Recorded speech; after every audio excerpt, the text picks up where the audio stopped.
फूल है गुलाब का, सुगंध है आप लीजिए। प्यार है गरीब का, इनकार मत कीजिए। I love you. तहर प्यार तो बड़ा तेज रफ्तार पकड़ लेलस। मुलाकात बस 2 हाली, अब बात लव यू तक। मैडम, इस जमाना बहुत फास्ट हो गई बा। मुलाकात तो दूर के बात बा, आजकल तो फेसबुक पे ही प्यार हो जाता। तो हर दीवानगी बड़ी असरदार बा।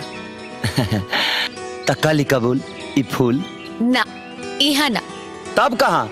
अपन मोहब्बत के झंडा लहरा के, हमरा पापा के पहरा के गिरा के, हमरा घर पे आके प्रपोज करा। आई अब बुज़दिल की तरह दीवार कूद के ना, हीरो की तरह गेट तोड़ के और तोहरा पापा के हर पहरा के गिरा के अपना प्यार के इजहार करब।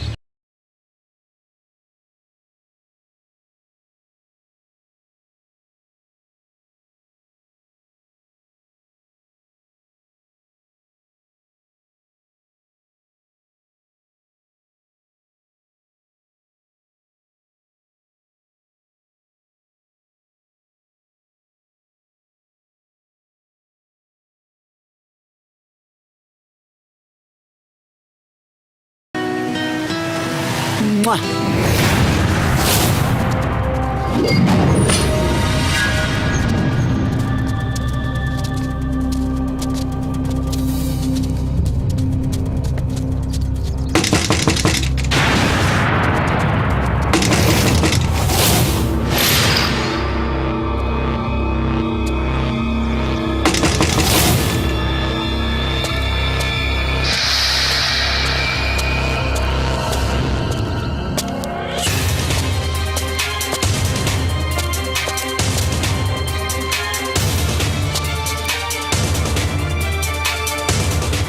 सरवा क्यों ना मजा ला।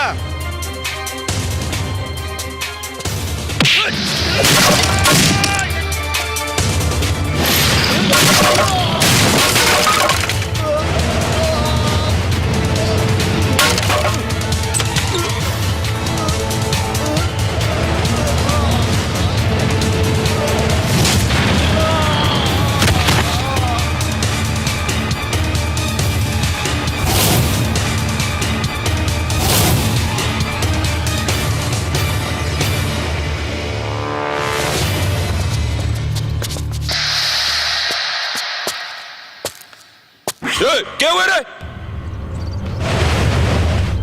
दीवाना, रग रग में रवानी प्यार की, आशिक हूं मस्ताना हूं। इस महल की जो शहजादी है, मैं उसका दीवाना हूं।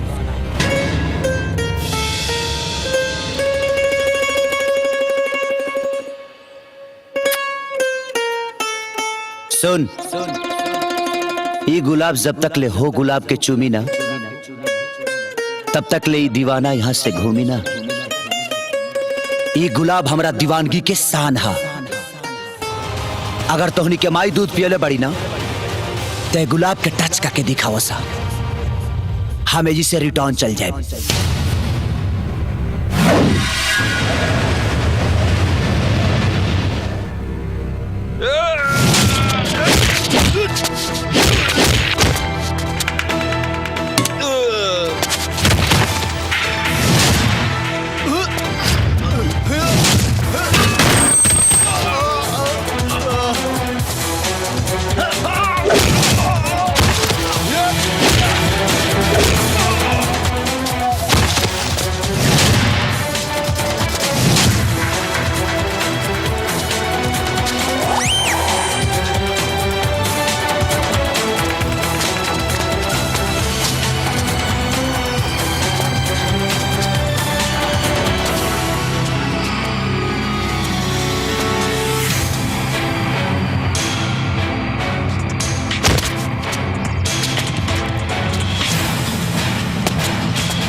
बस यही गुनाह हर बार करीला, कहे से कि जान से भी ज्यादा तोहसे प्यार करीला।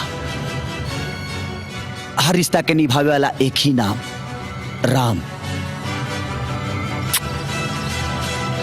I love you.